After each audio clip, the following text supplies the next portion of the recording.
Hello, good morning, everybody. My name is Brianne Fisher. I am the Climate Action Manager at the City of Tempe. I started in January of this year, but I've been with the City of Tempe for about 4 years in the mayor's office. And in joining the sustainability office, I am joining Dr. Braden Kay, who's been running the sustainability office at Tempe for 5 years.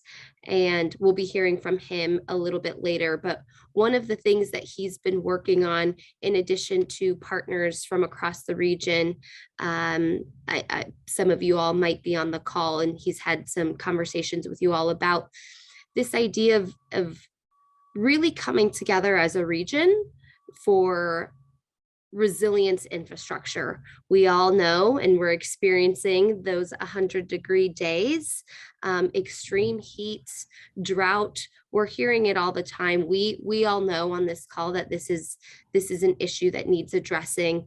And not only do you have to take actions that address the effects of increased greenhouse gas emissions, you also have to address the causes, right? So how do you mitigate greenhouse gases?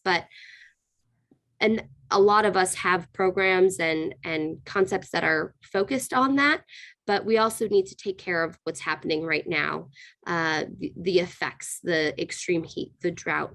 And so if working together as a region to combat that, we can do great things when it comes to investing in regional resilience. And this series of workshops, if you're joining us for the first time, this is workshop number 4. We've had several others all around the Biden's infrastructure plan and the opportunity that has for municipalities and the region and the county and the state to bring in incredible resources to invest heavily in these solutions, in these resilient solutions. And we've learned through these last 3 workshops that we've had that these federal funding programs require regional collaboration. Multi-city, multi-sector grant applications are going to be the more successful ones. Strong community-based partnerships, an equity lens, and some level of focus on job creation or wages. And so we've been having conversations about priority areas and priority funding programs and trying to dig in deeper on how do we scale existing regional collaborations that are taking place. So that's just a little bit of an overview. If you've been part of these workshops, I've before pointed to some regions in our area that are doing this work and are models to look after. San Diego Regional Policy and Innovation Center and Annapolis Regional Resilience Authority are the 2 examples that I've used before.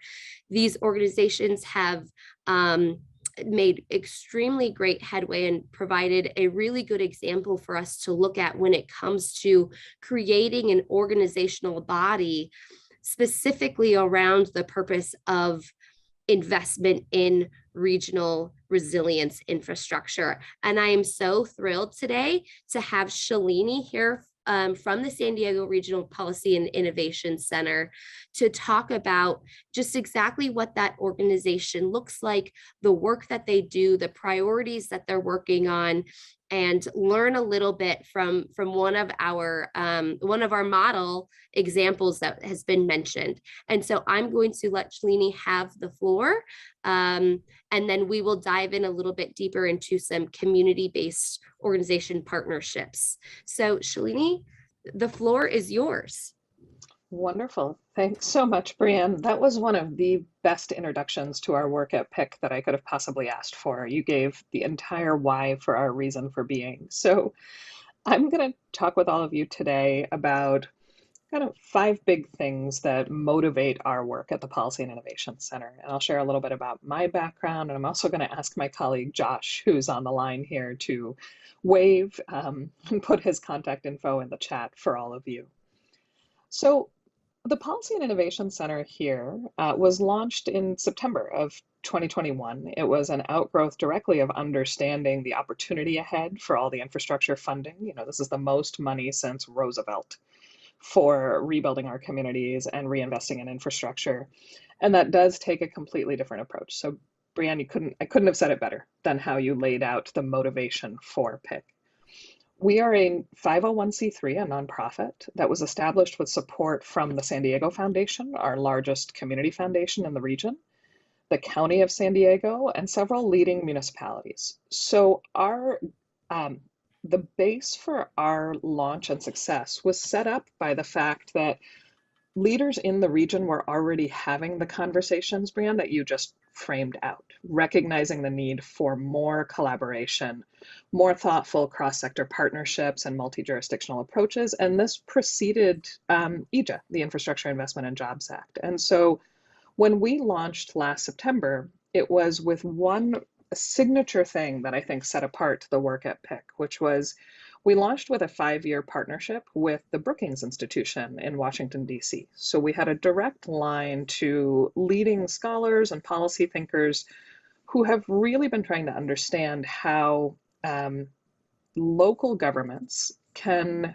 best deliver on some of these really big issues, like equity or legacy infrastructure, and do so given the silos that the federal government creates in a lot of ways with its funding. And so that was a real strength for us in just how we were set up. So what we do is I've been describing our work at PIC as focused on the things that are everybody's problem and nobody's job. So if you think about things like climate resilience and infrastructure or housing affordability, these aren't issues that stop neatly at the edge of a municipal boundary or a regional agency's authorities. And oftentimes they aren't really owned within a single sector or program, right? Climate resilience cuts across transportation and water, and there are areas where both need to interact. So our sweet spot is really in this space where we are able to tackle cross-sector, multi-jurisdictional issues and build enduring regional collaborations. And how we gauge success around those things is really in shorthand focused on moving new money and shovels to communities in need. And so it's easy to get caught up around kind of the general ideas of collaboration. But we're very focused on outcome-oriented collaboration with an eye to knowing who benefits from what we do. And so how we work is organized around 3 main entry points for our programs and our collaborations. The first is we are engaged deeply with our municipalities, our regional agencies, the County of San Diego, and our adjacent counties and border organizations, right? That's a similar challenge to what all of you face, which is we aren't just talking about local work. Local work is international work in some cases. So from the bottom up, we listen hard and we aim to be responsive to local needs. From the top down, we work really hard to be very resourceful. How do we look at all of the money that's available, especially right now in this 5-year window that we're in, and attract new and more transformational funds and investment opportunities to our region? So Brianne, just like you said to open up, regional collaboration is going to be the hallmark of success for attracting some of these new types of funding.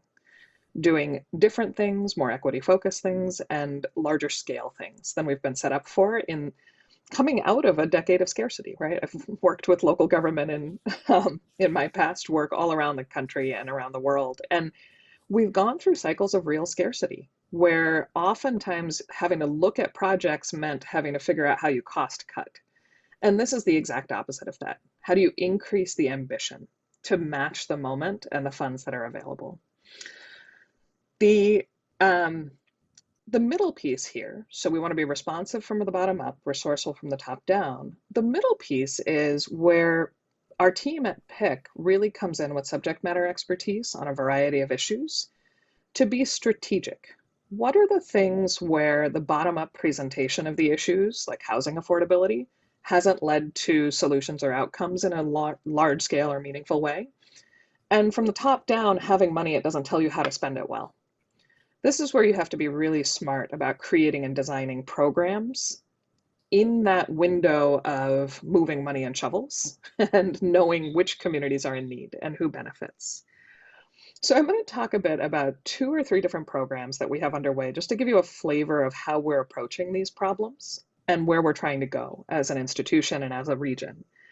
And one of the things I will say, because all of you are focused on resilience, my former career was in Washington, D.C. I spent time at the White House and at the Environmental Protection Agency.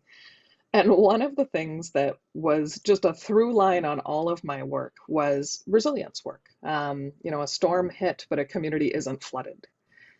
How do you describe that work? Well, a big part of it actually is being able to define the benefits ahead of time of what you're trying to do, because so often success is something that doesn't happen. Right? It's the community that wasn't flooded that is the success, but you don't see it. And so in DC, that's a recipe for in the first year you're applauded, and the second year your budget gets cut because clearly you don't need it because the thing didn't happen. And then your staff shrinks. So resilience is one of these funny things where, like infrastructure, where it's done well, most people don't notice. And we notice it in its absence more than its presence. So it takes some real thoughtfulness in program design to be able to make the case for doing smart things. So how are we tackling this at PIC? A few things that we've started with right out of the gates are making sure that we do not let the crisis of the pandemic and past recessions go to waste. And so one of our major projects that we've been using American Rescue Act funds for, ARPA funds in collaboration with the County of San Diego, is looking at who hasn't been able to afford their basic utility bills in COVID. There's been a lot of focus on rent relief, on helping people pay for water and electricity bills that they couldn't afford. What's exciting about that, as tragic as the circumstance is that it gives us a whole new entry point for looking at a problem of affordability and sustainability, right? The folks who haven't been able to afford their water and electricity bills oftentimes were on the edge before the pandemic. And the decision was to turn off the water. We now have a way of coming at this from a completely different perspective and looking at the whole issue systematically and saying, well, if we wanted to use this as a targeting mechanism, are there clusters of areas? Are there hotspots of unaffordability that we could actually look at doing infrastructure projects and interventions? And it turns out that, yeah, a lot of multifamily buildings in lower income neighborhoods are areas where utilities are unaffordable, and rising heat means that they're only going to get more unaffordable. I want you to picture that apartment building with the window air conditioning unit hanging out slightly, that's leaky. And think about the family that lives in that apartment, right? When it's the third 100-degree day in a row.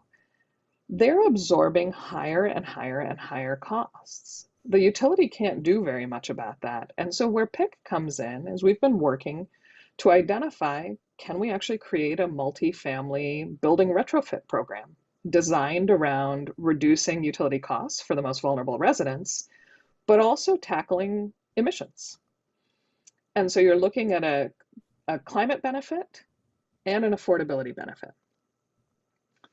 That's the kind of work that when you zoom out, when you take a cross-sector perspective, when you think about this across jurisdictions, you can come to different solutions than if you're taking a narrow approach of just fishing out projects from capital plans. And so we flip the question around. We ask, who's struggling and what are the solutions to help them? And what does that look like? Is it an infrastructure solution?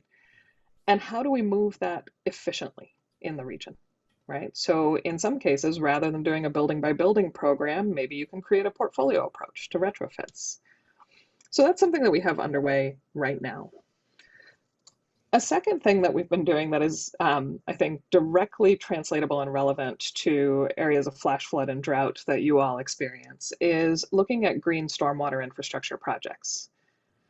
What are the areas that you can turn into sponges that previously used to function as funnels and aren't built big enough to catch all sorts of extreme storms? one of the exciting things here is if you flip around how you think about these programs and ask a question of, well, who loses money if we don't think about resilience? It turns out unmanaged stormwater can reduce road lifetimes. And maintenance departments know this, right? They know that they're sending out more emergency crews. They know that they're doing more frequent road repairs where you have unchecked runoff.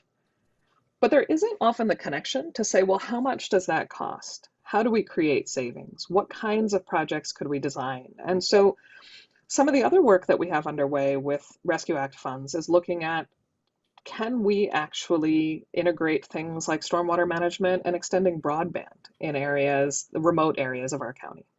So getting a two for a win-win with a single type of project and reducing the costs by doing that. And in other cases, we're looking at, where do you create savings? Where do you reduce fire risk, for example, with better stormwater management in our region? All of this comes back to our focus at PIC on building enduring collaborations, because you have to solve these problems together. And where we do this successfully, I hope in the next 2 to 3 years, we will have examples of money and shovels in ways that we haven't seen before in the region, and a real storyline around what resilience looks like in practice, rather than just examples of what it doesn't look like. So I will pause there. Brianne, I hope this was what you were hoping for in this conversation, and I'm happy to take questions. You are wonderful. Thank you so much. My boss, Braden Kay, I think when you said green stormwater infrastructure, was just fell out of his seat, I'm sure. So that is something the city of Tempe is definitely focused on, and something we would like to see at the regional level as well. A couple things really stuck out to me, and anybody who has any questions or comments, please share them in the chat, or get my attention, and happy to call on you. I really enjoyed your statement about increasing ambition for these fundings. I think that I've said that a couple of times, but this funding, it really truly is about thinking large and doing large, incredible things. There is nobody saying fit this budget, right? They are saying, how much do you need to get that dream project done? And so I hope that is inspiring to everybody on the call as we move forward collectively, thinking about projects that we could potentially apply for. So I wanted to point that out. And I also really enjoyed your statement about defining the benefits of the projects ahead of time. I think, resilience done right is not seen. I think that can be scaled to larger government altogether, right? Is good Totally. governance is hard to see, but making sure we're telling our story and defining those benefits, I think will be something that us as a sector should work on all together. And then the multifamily retrofitting projects, I think everybody here can relate to that, right? Arizona is having obviously incredible affordability issues. I know in Tempe, our mayor is very focused on affordable housing. And I think using the information that we have from the pandemic of who applied for the rental assistance, who applied for the utility assistance, is an incredibly savvy way of using that new information for a new point of entry, like you said. Are there, in that work, are you also working with, at that point, developers and the owners of those units as well? Okay, so Yeah, that's part of the collaboration. totally. And it's evolving for sure, right? So you're hearing me describe something that's in progress. And what's been fascinating is we started with the usual suspects, right? You talk to housing authorities, utilities, and then there are a whole set of community-based organizations that actually manage housing programs, which are really fascinating. And so that's an entry point. ended up connecting with our local Catholic charities and dioceses because of the amount of workforce housing that they aim to support. And what's I think is so exciting, Brianne, about this work is that you end up laying these little paths toward whole new issues that we didn't even see coming. And so out of this building retrofit set of discussions, we were talking with a set of housing developers around affordable housing, and many of them are nonprofits, and they were describing where affordable housing developers get saddled with the costs of upgrading infrastructure. So if you think about lower income neighborhoods, denser ones where you want to, squeeze in new housing, so infill housing, a lot of times the first developer in is responsible for upgrading the water and the sewer systems. And in some of the neighborhoods that have experienced the greatest deferred maintenance gaps, right? So the lags in upgrading infrastructure, or it was sized differently for the population that's there now, those costs are much higher than in other places. So you have these environmental justice communities, low income neighborhoods, and areas where putting in affordable housing, there's a barrier, there's a threshold you have to leap over to upgrade water and sewer systems. And so we've started a whole new line of work on that, separate from the building retrofits, to look at where can we use water and sewer funding to actually accelerate infill housing projects and preserve affordability in ways that we might not think about if we were just looking at housing. That's the stuff I think is so exciting. It's what keeps me coming back to the work. Certainly, certainly. It's finding, like you said, laying down the little trails and Mhm. finding the real solutions to the bigger problems, right? It's a great example of how this work can dig deeper. Braden, do you have something to say? Yeah, thank you so much for the presentation today. And this is just so awesome to hear how you've been doing this coalition building.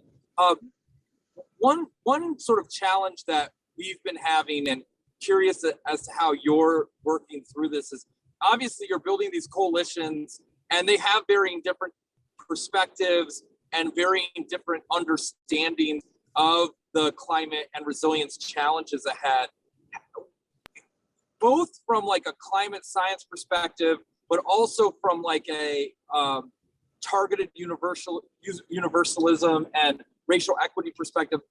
Have you had to do some sort of extra work with certain partners that maybe haven't been in some of these climate and equity conversations for as long as, like, let's say the city of San Diego, who's been doing this work for quite some time? How is that kind of level setting around climate and racial equity? How have you been thinking about that? And what is some of the work or ongoing dialogues that have to happen, or that you all are going to do with the Brookings Institute to make sure that everyone has the same understanding of the historical, how racial equity has, not been addressed historically, or how, or what the opportunities for targeted universalism and uplifting the most, marginalized communities in the region. Well, what is that kind of level setting and capacity building look like so far? And what are you thinking about in terms of how you push on that moving forward? Braden, this is such a good question, and it's one that we grapple with on a daily basis, right? So I won't say that anything I will say is an answer. It's we're figuring it out as we go. I, fortunately or unfortunately, have had past experience working in places where you couldn't say climate change, right? I was at the EPA in different moments in time. And so I think where I found a great deal of success is finding where there are entry points that everyone can see the value to their community, their constituency, their stakeholder group, wherever that might be, and really meeting them where they're starting. And so in past work, I've been able to talk about climate change along the Gulf Coast of Texas, because if you ask the question as, what are you going to do until there's coastal protection in place? Your workers can't get to your facilities. That's what climate change looks like. We don't have to talk about forecasts or debate the science. I want you to look at your budget and tell me how much money you're losing every year on workman's comp because you have salt water in your facilities. the same thing applies for transit agencies, right? So oftentimes, if you try to make the moral case for a project, transit agencies all across any place with high heat, right? You see areas where you've got tracks and trains that the train tracks will buckle when you have more than a few 90-degree days in a row. And so the transit agency's approach often is to run fewer trains and run them more slowly. Well, who does that leave out on the hottest days of the year? It leaves people like my grandmother in the heat, waiting for the train that's not coming as quickly, or the transit dependent worker who loses their job. If you make the case from the perspective of the folks who are suffering, oftentimes that leads to an impasse on the solutions because everybody's like, well, we don't have enough money to solve all of these things. But I found that it's really helpful if you just ask, like, how much money are you losing today by not doing something about this?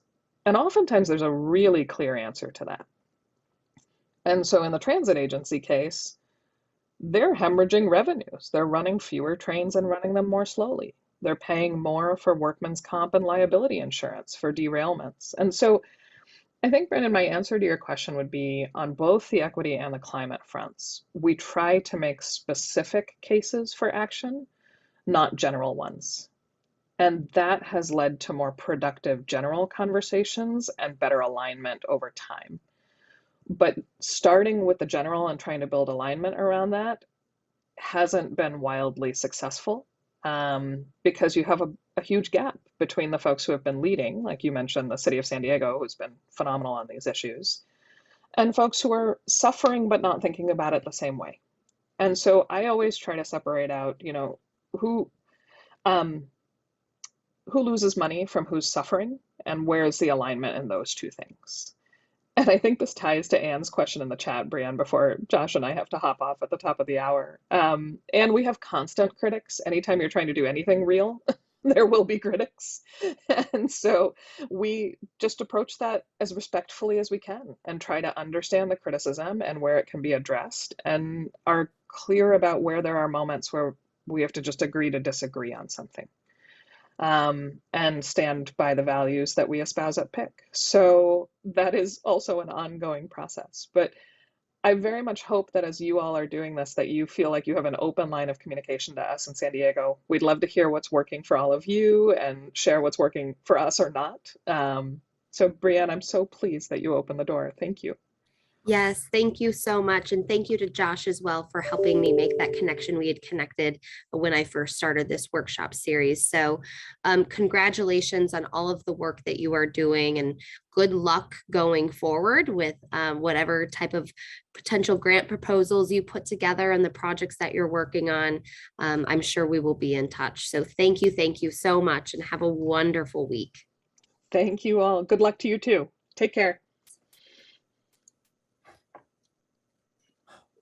So I hope that provided a really good, strong case for this this type of work that we're all doing collectively, right? This regional work, and I know these workshops aren't as tangible as maybe some have thought.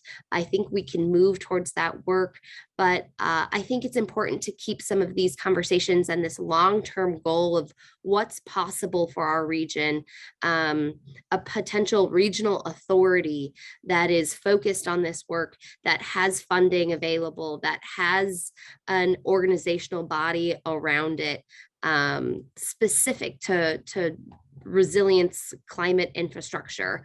And so I'm thrilled we were able to get San Diego able to talk to us today.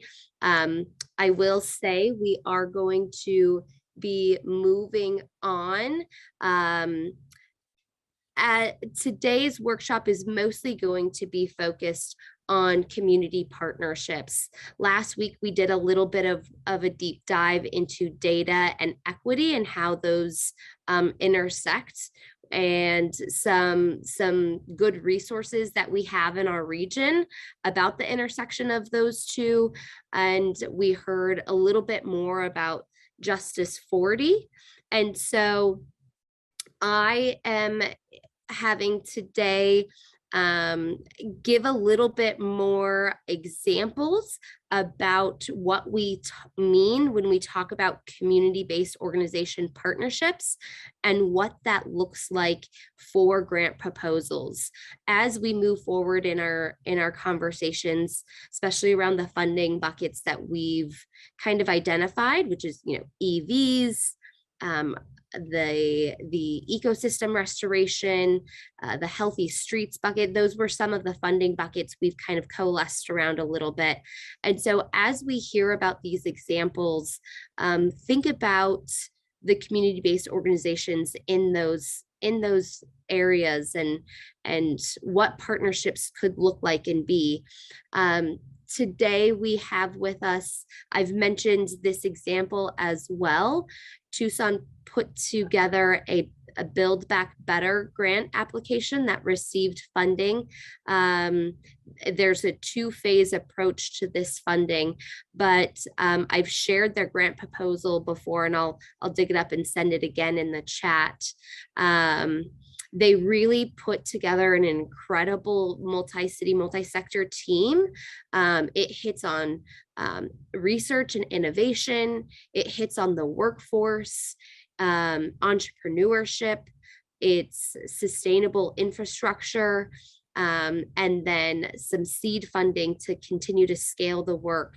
And so we have with us today Barbara Coffey, who's the Director of Economic Initiatives, to be able to talk a little bit more about this proposal and give us a little bit of insight on how they developed the proposal and how they worked with community-based organizations to do that. So Barbara, I see you're here and you have co-hosting abilities, so feel free to take over. Great, thanks so much. We'll see whether I need to share a screen or not, but I will certainly share the highlights of what we've been involved in related to the Economic Development Administration's Build Back Better Regional Challenge. It's really been an amazing opportunity. And as you mentioned, putting partners together that have really not always been so joined at the hip, at least in this way, with the really complex and sort of multi-dimensional grant program that the EDA put in front of us. So we took it to heart, and when they said create a region, a super region, we did just that, and we went from Tucson all the way to Yuma to put together the Southern Arizona Coalition for Climate Adaptation and Resilience. And again, when they asked us to define an emerging cluster, we thought about that, and in the context of what they also asked us to do was connect rural to urban and create a region and create partnerships like you haven't ever done before. So we thought about that and we said, well, what would that look like? And so Southern Arizona really came together, and you saw the partners listed on the screen, the slide that you had earlier. It really was University of Arizona, Pima Community College, Arizona Western College, Greater Yuma Economic Development, the Startup Tucson organization in our community, and University of Arizona Center for Innovation, along with Community Investment Corporation and a few other equity, what we call equity coalition partners. And that was also another charge by the EDA, was not to just do economic development the way we've always done, but do it with an eye towards equitable economic recovery and resilience. And so we reached back out. We reached out to the Community Food Bank of Southern Arizona. We brought in the Santa Cruz Valley Heritage Alliance, Yuma Crossing National Heritage Area, and the YWCA of Southern Arizona. And so together, we began this conversation. And when we started to look at projects for the grant program, so I'll give you a sense, the phase 1 award, where we proposed on what we would like to accomplish, that award got us into the 60 finalists that really are going to take us into this phase 2. And so when we started to compete then and put our proposal together for the millions of dollars, it was evident that that we were committed to that, but we were committed to it in the essence of an equitable opportunity for people to participate, maybe people who hadn't been at the table before in these economic development, job creation, capital investment, attraction projects that the EDA normally funds, which are normally around infrastructure, right? Roads and pipes to attract jobs and investment. But this is roads and pipes and infrastructure that will attract investment, but with an eye toward how does everybody win, and how do people who have been maybe underrepresented or not at the table before have a chance to participate. So we took a look at our projects in terms of what we were thinking about, but we said, let's not run too fast. Let's ask the community to submit proposals on projects that would then ultimately inform what they asked us to do, was create 3 to 8 projects. We landed on 6. So 6 projects that rose to the top, but only after we asked the community to submit some project proposal summaries. Then we vetted those summaries with our equity coalition partners. And we asked our coalition partners that were doing the equity advisory review to look at these proposals and say, who is missing, who's left out, who could benefit, or who would stand to benefit that we need to be talking to and engage in the conversation. So all of that in a very compressed time frame. Proposals were due March 15, and our application really results in about a $47 million project, about $37 million that we're asking from EDA. And it comprises everything from, again, research and innovation for our food entrepreneurs and ag-based entrepreneurs. So think ag tech and everything related to that. When we talked about our cluster, it was agriculture, clean energy, and water resources. So we married these ideas because we knew that efficiencies and opportunities in this area would take us into a future that is more sustainable, right? That was climate adaptive focused. And so being that the city of Tucson and our mayor and council have been at the helm in terms of really leading the charge, declaring a climate emergency, looking to get to their goals of net zero waste by 2050. These are aggressive goals, and yet we were already sort of aligned to that mentality. So it seemed a natural fit that the city of Tucson would lead that. But again, not do it alone, to really involve our partners to create a region that's bigger than just Tucson or Pima County, and to create partnerships like we hadn't ever done before. So the entrepreneurial piece was key. In addition, we looked at broadband infrastructure in Yuma that would then create opportunities for ag tech to actually occur out in the fields. Yuma has been challenged by accessing the other types of funding that were coming down for broadband and that kind of infrastructure. And so it was important that this was an opportunity that if we want to deploy technology into the field, we have to be connected, right? And if we are the largest green leafy producer of these agricultural products in the Western United States, then we need to support those businesses and continue to move those businesses forward, but in a more cost-effective and water-efficient manner. So we knew that supporting these industries, that the ag tech would be an important way to advance these initiatives and really to bring some economic recovery to our entire region and bring it in a way that hasn't been done before. So that, and then we looked at another aspect, which is our City of Tucson landfill site that we had just rebranded as the Los Riales Sustainability Campus. And so this was another opportunity to take a transformative approach to what we were doing at our landfill. So think about it, if all that leafy produce that I mentioned is really produced in the urban areas, but it's consumed largely in urban areas, produced in rural areas, and consumed in urban areas, then it's up to really the urban area to have to then dispose of that waste. So how can we use that waste and still get to zero waste goals? Well, it becomes fuel for, it can, take that bio waste and becomes biofuel. It can, create an opportunity. We even have a composting operation that we're scaling from 17 to maybe 200 businesses if we're funded by this program that puts that product back into our commercial enterprises for their use again.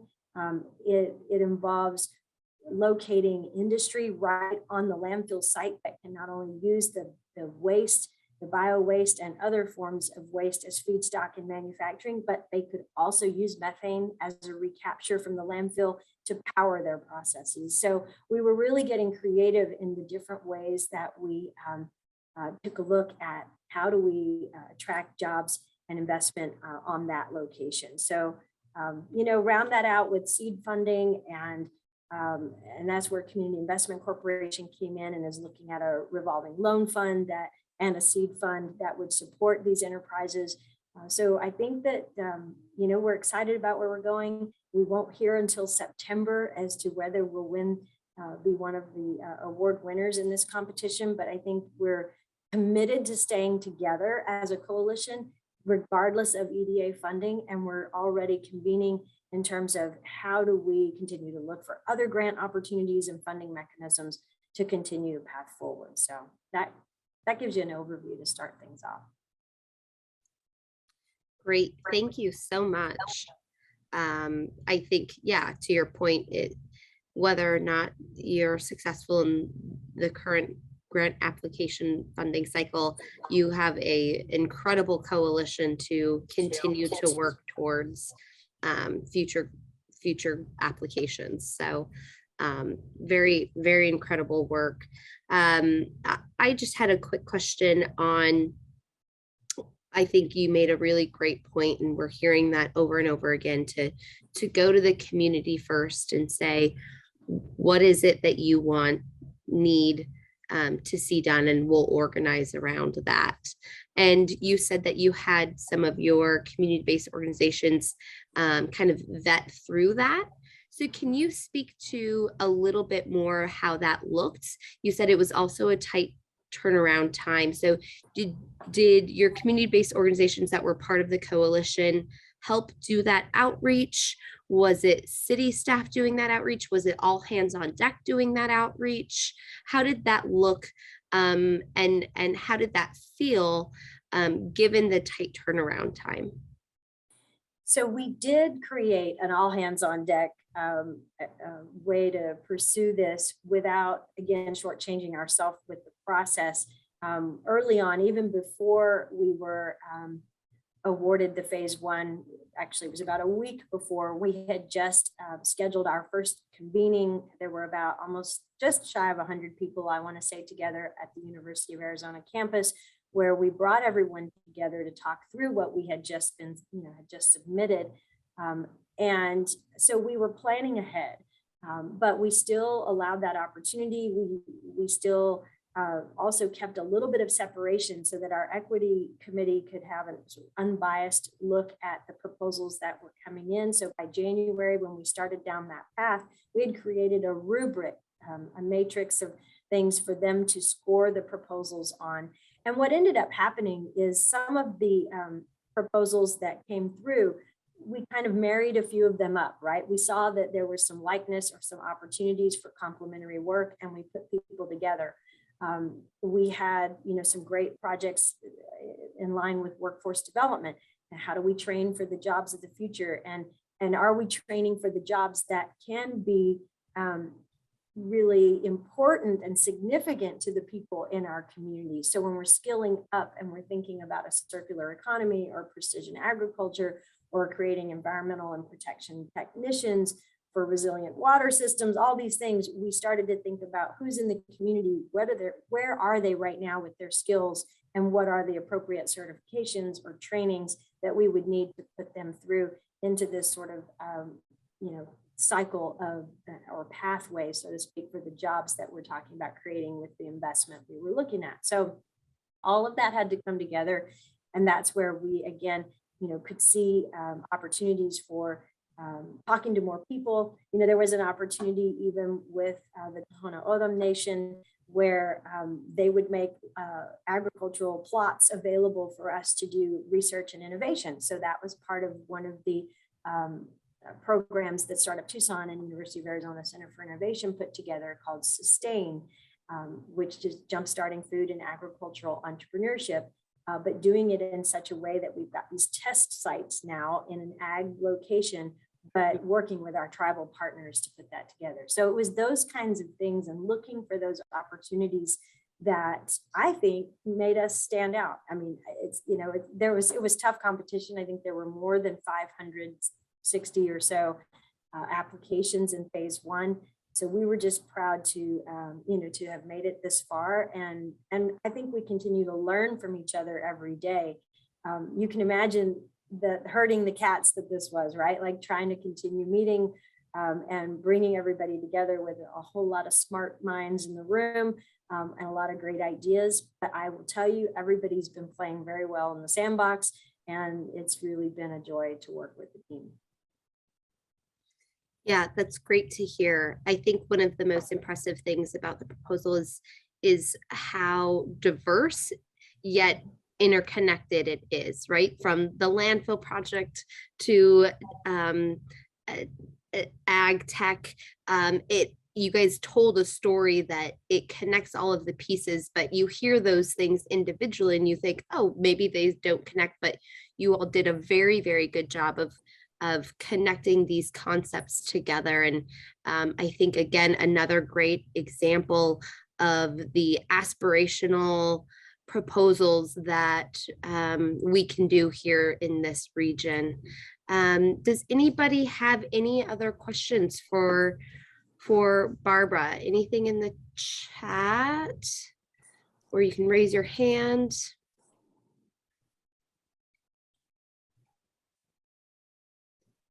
Okay, I have a question. This is Braden from Tempe.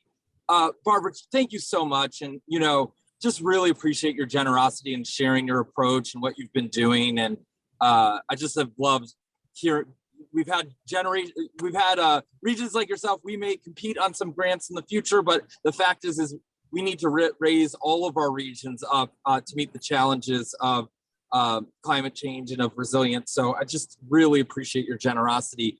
Do you want to talk a little bit about the conversations you might have started to have of if the federal government isn't able to fill some of the next steps of funding that you all need to continue this work? Have you started to think about other funding streams, whether are there some corporations that can help fund some of this work? Can U of A help figure out other research dollars they could attract? Can you talk a little bit about sort of how you could use this excuse of putting together an application for the federal government to actually get you more prepared to take in all different types of funding? Love to hear a little bit more of your thoughts on that. Exactly. That's been the benefit, right? That we've now sort of organized around this cluster and this idea of advancing agriculture, ag tech, and renewable energies and water resources. And so what the university does well, absolutely, in all those areas, we want to expand on.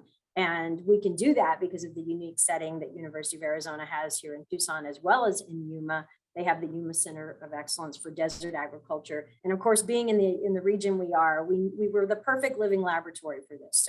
So yes, when you think about the federal administration and its commitment to climate adaptation, there are lots of federal funding opportunities, I think, that are showing up on the doorstep. Everything from Department of Energy to USDA.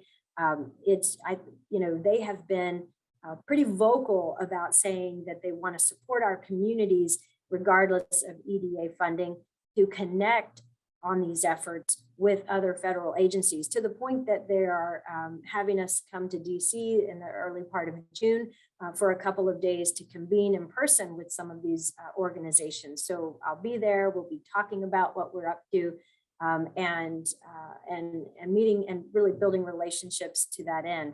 And then on the private side, absolutely. I think it just continues to also, being the good economic developer that I am, right? Everything's a marketing opportunity, right? So it has definitely raised the awareness and conversations just nationally for us in terms of this pocket of activity. And so the calls are coming, the questions are coming, and firms are looking at us and saying, hey, we want to be there. Sounds like you're doing some great things, and we can connect them in. And so whether it's going to be private investment or, again, grant funded infrastructure and other programmatic efforts, I think that we're going to see a fair amount of activity moving forward. So I'm excited about it, and really think it's the way we need to move. We've got the expertise here, we've got research and innovation, and it's something that globally, right, everyone's focused on, and we want to build some activity and some systems and test beds that can be replicable around the world.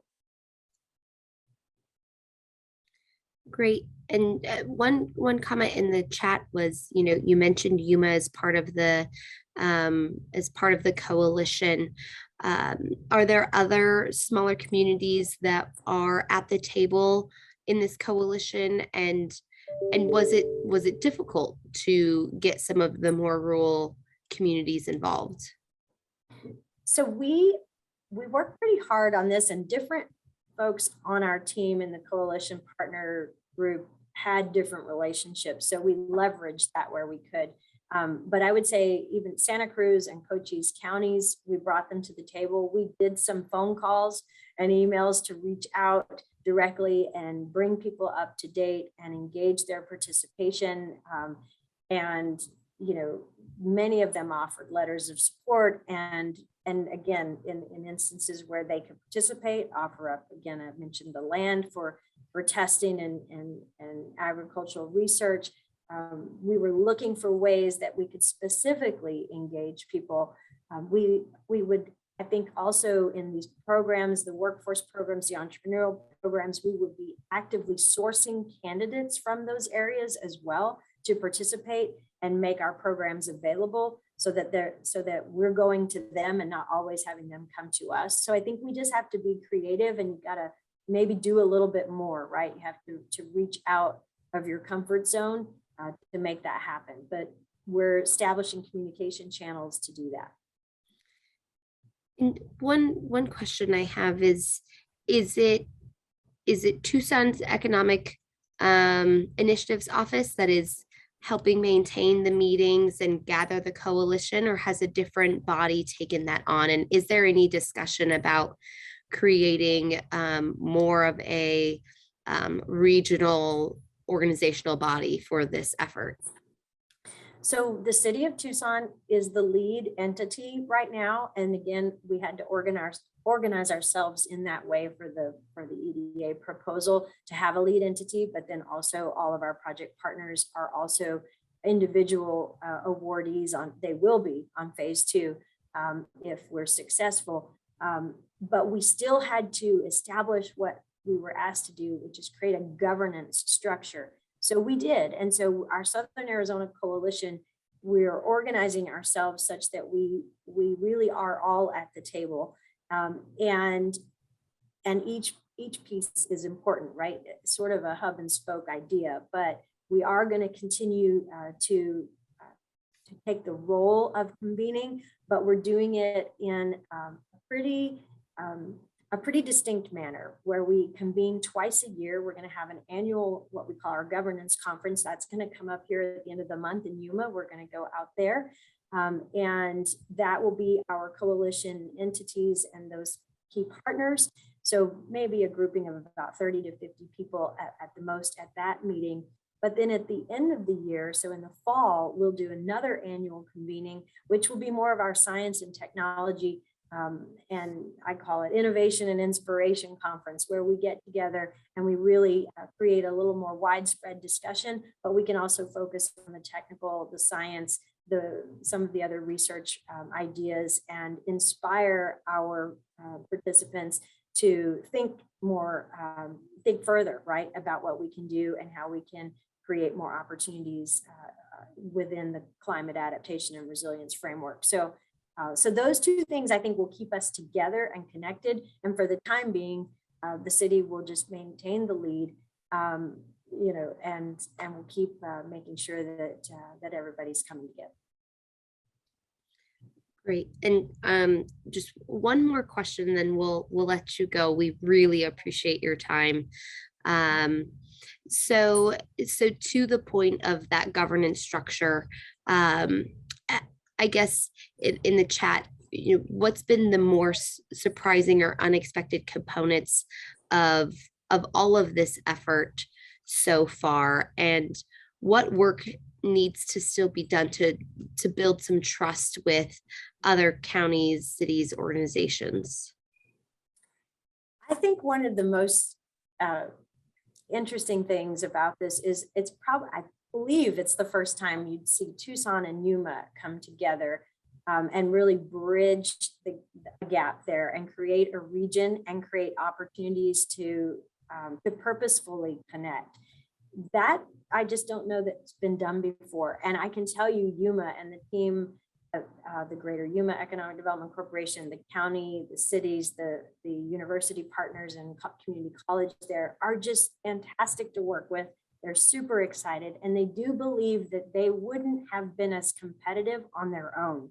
And so that was really eye-opening for all of us. And I think we were really happy to win the phase one, if for that reason alone, that we were able to create a region beyond what we thought possible, beyond what we'd done before, do it differently and still be successful. So now I think the next part is, again, like you said, building trust, working together, our commitment to go out there, to tour their sites, to understand their challenges, and to map on best practices for both areas, right? For both and for rural and for urban, and so to try to create win-wins where we really hadn't thought about it before. You get into a path and a habit of doing economic development and doing workforce development the same ways. And you just it becomes rote, it becomes normal. This is something that's disrupted all of that. I think that we really are excited about what we're doing. I mean, if you'd asked Tucson 2 years ago, would agriculture be something you'd be submitting for an EDA grant? I would say absolutely not. Wouldn't have thought about it like that. Even though there's a land grant university, it is University of Arizona. We're known for aerospace and defense. We're known for transportation and logistics. We're building on bioscience. We've got mining technology. We've got lots of other things. That wouldn't have been one that I would have been telling you was an industry cluster. And actually some of my team even said, are you crazy? At the beginning, it was like, what are we thinking? How are we going to do this? But it was the climate adaptation that brought it together. It was when we started to explore these options, we thought, what is it going to be that's going to sustain us not only as a community, but really is going to be where the jobs of the future are. And it just all started to make sense. If we do well and shore up our ag enterprises, and if we can research and innovate here in the city at our university institutions and train up our workforce to take on these challenges and these jobs, then it's like it's a cycle. It becomes this circular economy like we've never seen before. So that's been very enlightening. So great. Your experience and your knowledge in bringing the diverse groups together is super helpful for us. So we really appreciate it. I think you missed the beginning part of my spiel in this workshop, but really we're trying to, Tucson has been a model that I've mentioned a couple of times in this workshop series. And so we are just delighted that you were able to join us and speak to the work that you are doing. And we all wish you good luck for phase 2. Thanks very much. I appreciate it. Anytime. And so it was great that Barbara mentions some of the university partnerships that we have. Our last speaker is going to be Braden Kay, who's going to speak on what a city community university kind of partnership can look like. Thank you so much, Brianne, and a huge thank you to to Brianne and Anne for putting on the workshop today, and for the continued guidance from Catherine Jajewski from City Scale for this work, and for all of you being here today. So and a huge thank you to the amazing regional partners. We're so inspired by the work that's happened in San Diego and Tucson, and hoping to have similar efforts like that here. What I wanted to share today was some of the work that we've been doing in Tempe around city university community partnerships. Because I think one thing that we've heard today from other regions is that great regional work often stems from work that cities and counties are doing at a smaller scale, and that the relationships that have been developed and the ways of working that have been developed are now growing from what's been happening in a city or a town or a county to something that can happen at a broader scale. And so hopefully what you hear from what we've been up to with this grant funded by the Robert Wood Johnson Foundation, there's some ideas and some ways of working and some partners and some types of stakeholders that may be valuable to our work as we think about working regionally across cities in Maricopa County and potentially larger than that. Next slide, Brian. So a few of the project goals that we set out to do as we've done this Cool Kids, Cool Places, Cool Futures work. One, specifically, we had been doing work as an Office of Sustainability and Resilience for about 3 or 4 years when we headed into this project.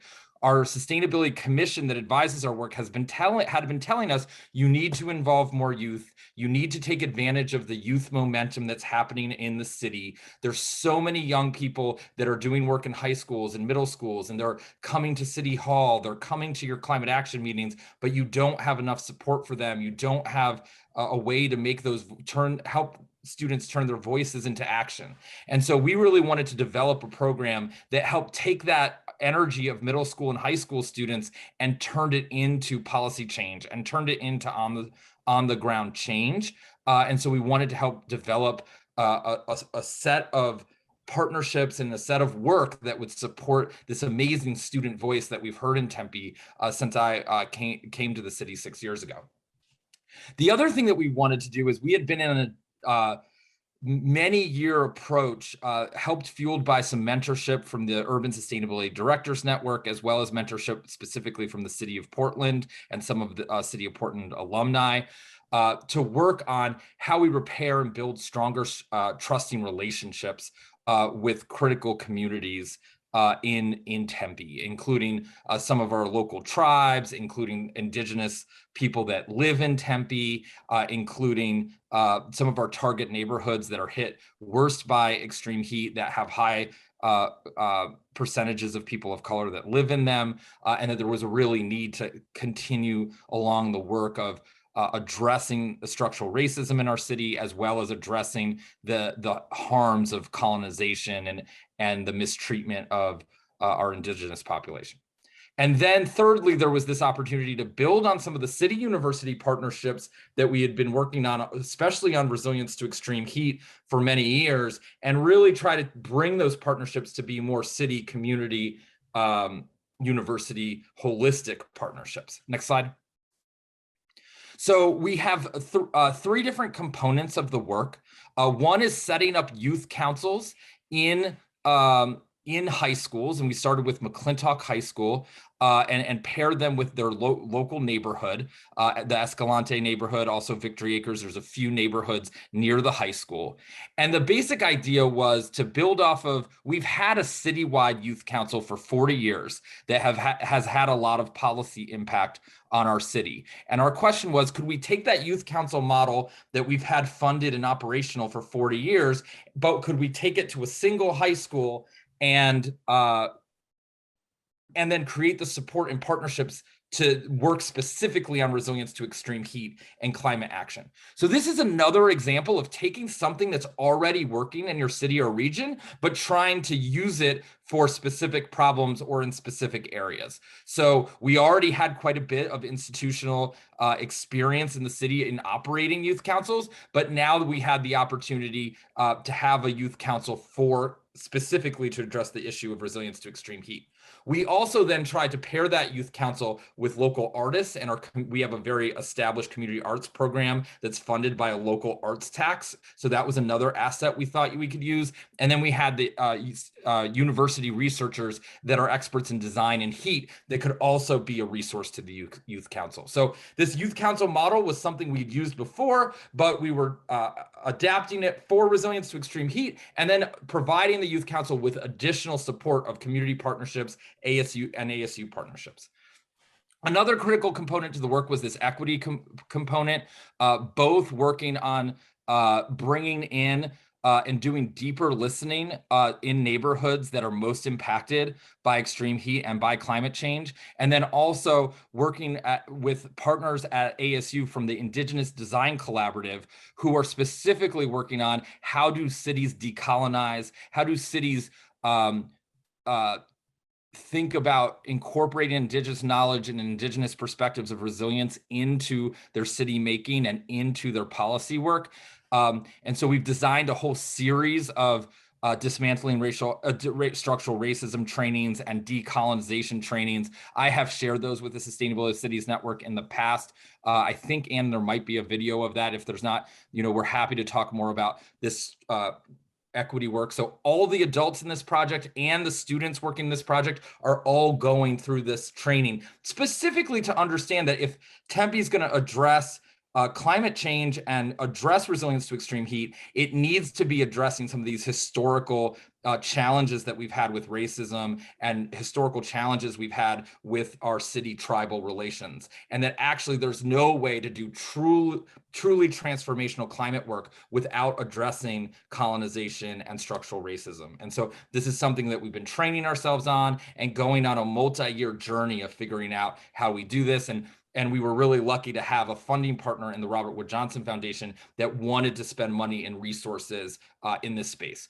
And then the last piece of the work is getting the city staff ready for these types of changes. And so working on how we build more resilient infrastructure that emphasizes equity, that uses more youth voices. How do we develop more resilience programming with our new emergency manager that we've had on board, and with our new urban forester who's been on board for several years? How do we make sure that our urban forestry and emergency management programs are incorporating youth voices and equity voices? So that's been something, another piece of this project is trying to do that change at the city staff level as well. Next slide.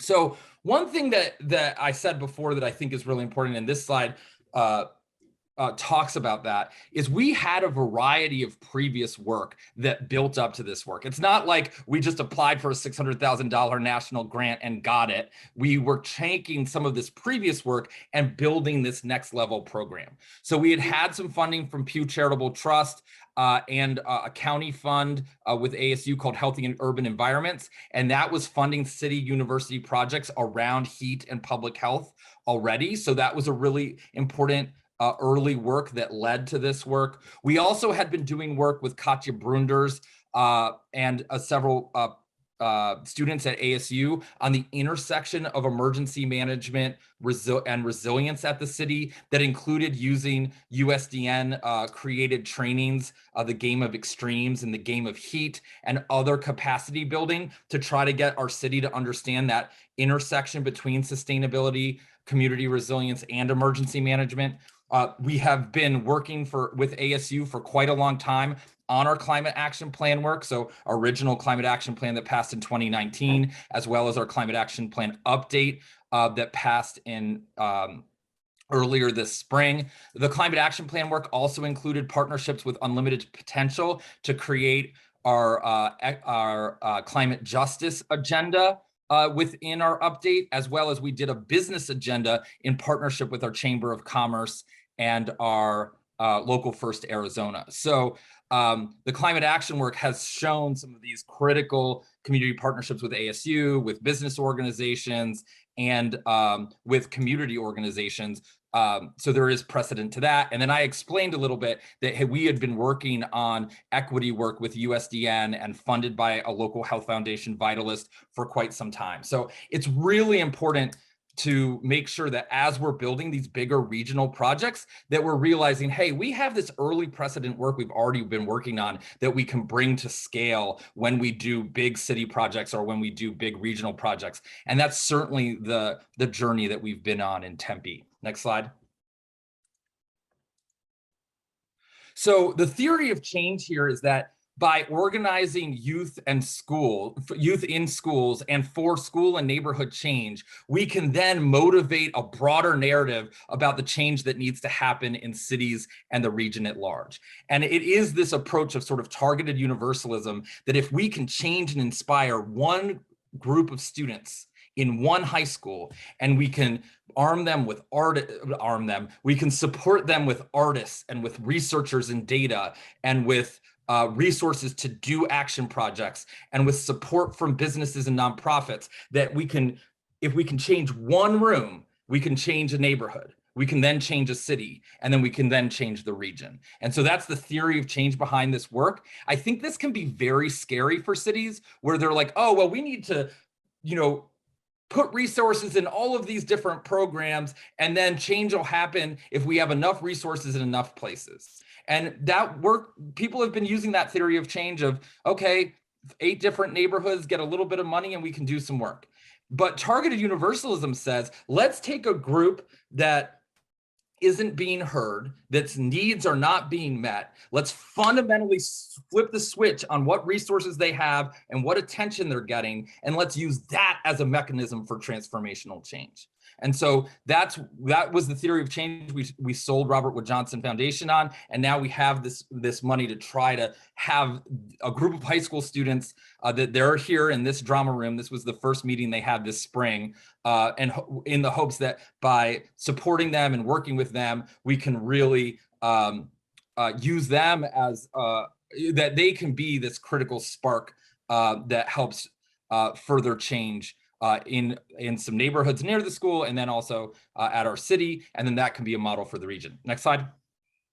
So this is a big, busy slide, but this just shows you that we do have this theory of change about how we go about supporting the youth councils, combine that work with what we're doing on the city side with our resilience and arts program and sustainability program, and how we bring university partners into that work.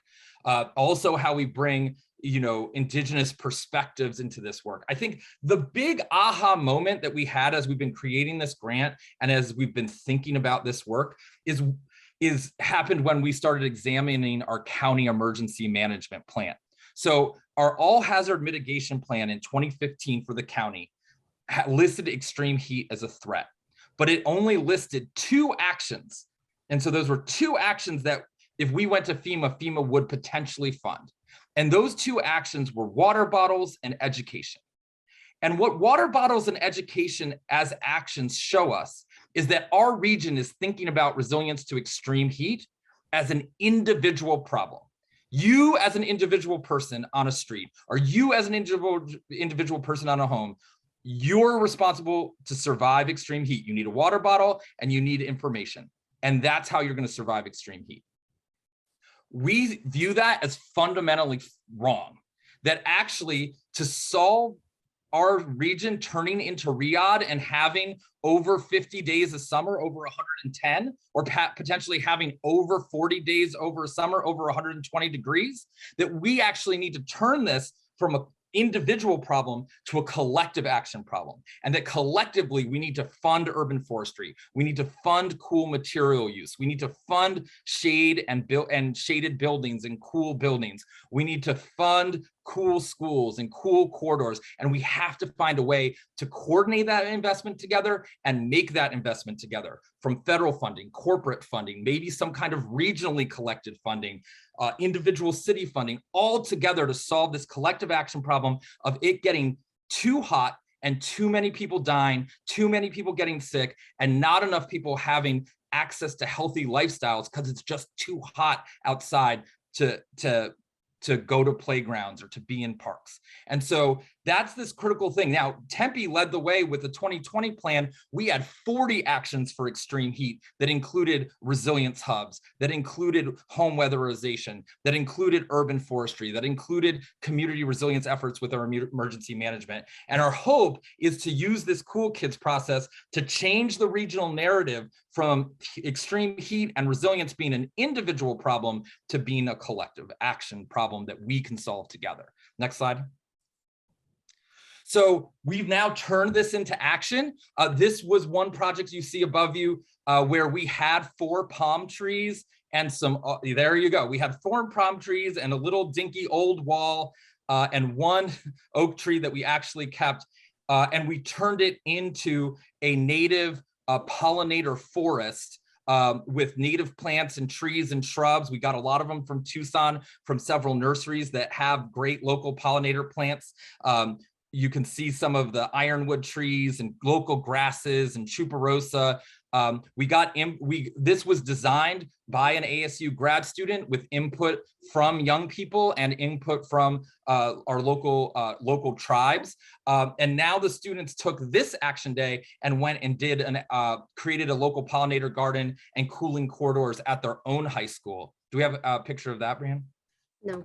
Okay, well, good. This shows you the before and after of this one site. And now we've taken those actions both at a local elementary school in the area and at the local high school as well. So we're now showing what it means to center Indigenous voices, to think about equity, and to think about the transformation of our city and of our landscapes with this youth and equity perspective in mind. So that's the work we've been up to. We're hoping that this work can then translate into broader regional work and eventually, as Brianne mentioned before, help us move towards this regional resilience authority. We're going to continue developing and maturing our work with the youth councils, and the youth council will be running at McClintock High School next year, and we're working on the curriculum and the support for that. They're going to continue to do action days like the photos that you just saw of the one they did on Mill Avenue. We actually got funding to do a whole resilient Tempe master plan to coordinate our efforts around green stormwater infrastructure, and urban forestry that the youth are then going to be able to input their voice and perspective into. So it's going to be a large engineering project that transforms and has a big vision for our whole city around this work that the youth can really drive that change with. And then there'll be workshops this fall and spring 2023, where all of us around the region will be able to hear from nonprofits like Unlimited Potential and the outreach they've been doing, from our young people at McClintock High School, as well as young people that have been doing similar work in other cities, including Phoenix. And then with the idea of eventually this moving towards further conversations and deliberations around how we eventually create this regional resilience authority and have this regional collaboration that we really need if we're going to have a livable and thriving region given the climate change and extreme heat that's coming. So happy to take any initial questions. We'll continue to have these conversations, but thought that this local work that we were doing in Tempe was definitely applicable in terms of how do we address Justice 40 when we apply for federal grants? How do we create some of these partnerships with either schools or nonprofits or across city departments? We definitely have cities in the region that have been doing that can help us figure out how we do that at a larger scale. Thanks so much for your time. Awesome. Obviously, I'm a little biased because I'm involved in that work, but I think it's great that we're getting the youth involved in this conversation. I think it was smart of our sustainability committee to say you need to capitalize on the momentum here, because I believe it's true. I see it in Tempe, but I'm curious for other folks in the audience. Do you all feel that momentum and energy coming from your youth at all in your community? And do you in your organization have any avenues or points of entries for them to be involved in city decision making or any type of climate action, resilience action?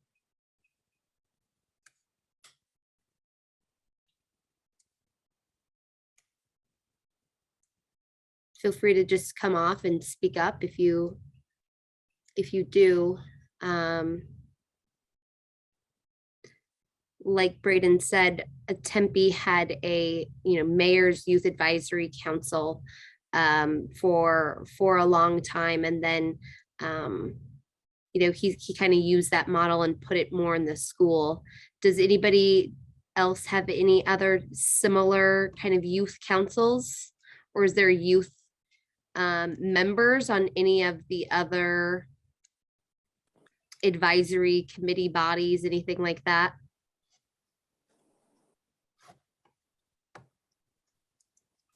So Brianne, I was going to mention that the city of Phoenix has their high school sustainability officer program, which has been functioning now for several years.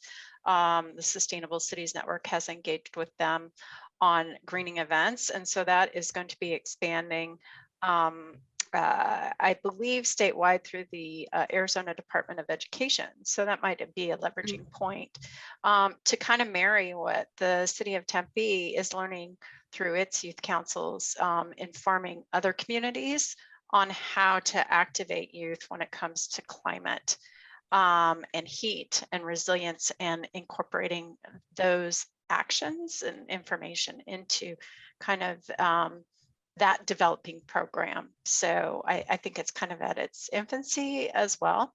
So there's a lot of opportunities. And I see Karen, who unmuted herself, so maybe she has more to add to that.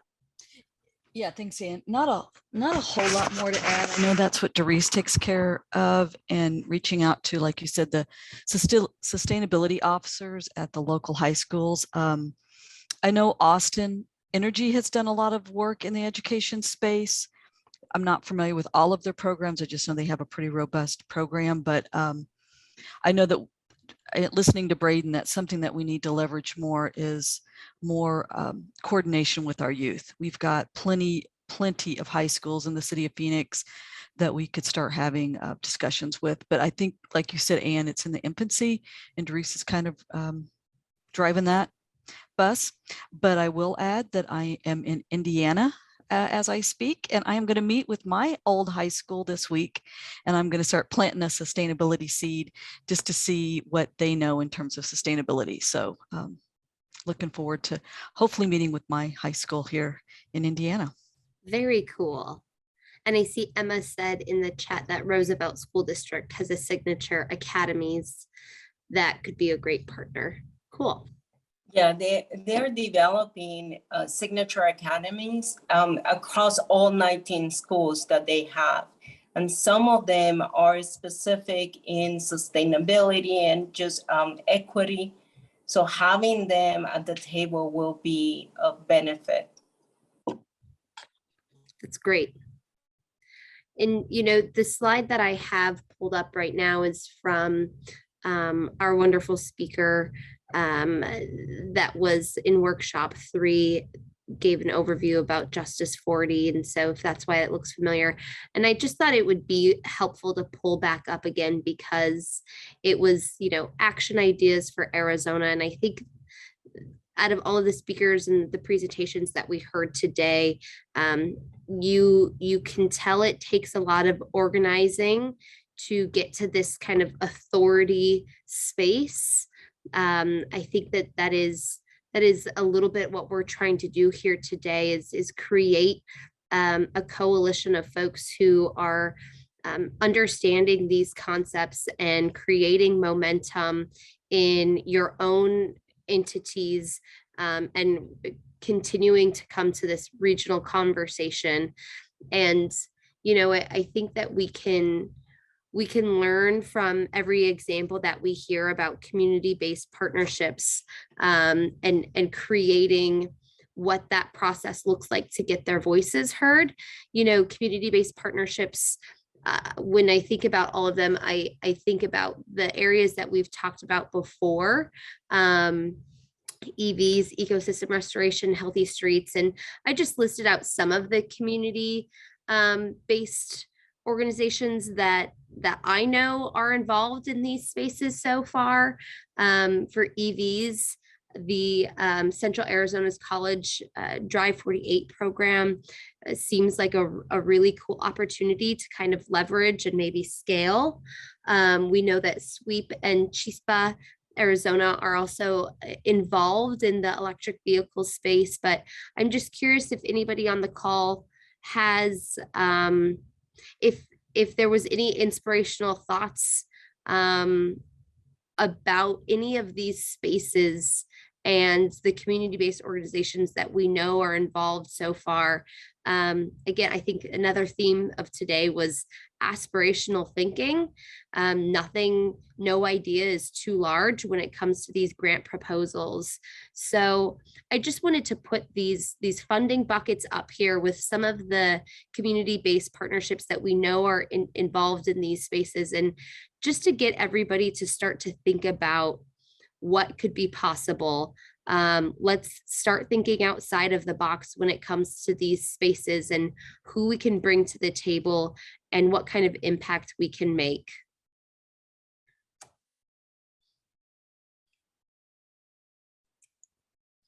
And with that, we have our next workshop on June 28th. So later in June, we will be continuing to learn about the space of community-based organizations.